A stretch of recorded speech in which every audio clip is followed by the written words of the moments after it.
بیا رفتیم.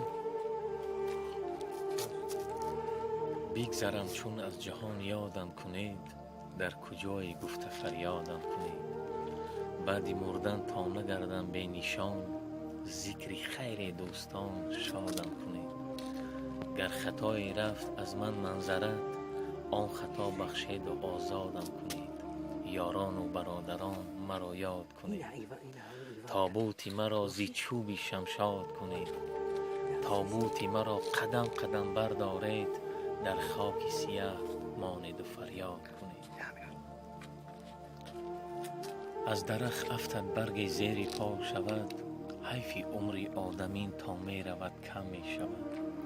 حیفی عمری آدمین اول بهار آخر خزان، حیفکی نامی عزیزم از جهان گم می شود. دانه گندم بیفتی در زمین نان می شود، تلخی جان کندنم از مال مردم می شود.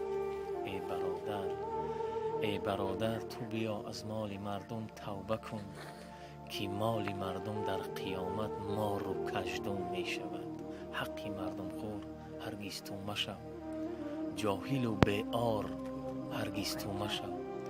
آب در شیرت نکن بحری فروش، که از مزارت نعره ها آید به گوش.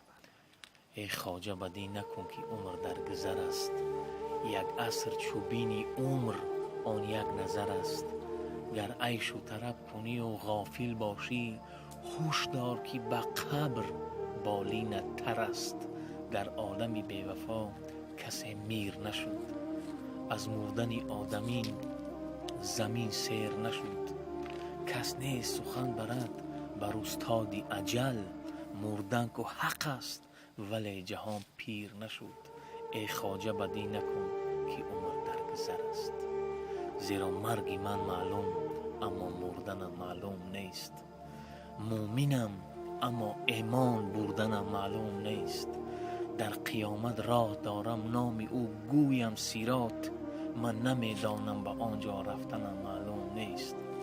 راهی پرشور و خطر نادیده بگشادم سفر، در سواری اسب چوبین رفتنم معلوم نیست. در درونی گوری تاریک هست آنجا لحد، یا به مینت یا به راحت خفتنم معلوم نیست.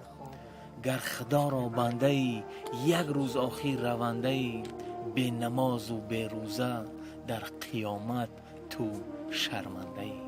سلامت باشه و همه مردم تاجیکستان سلام.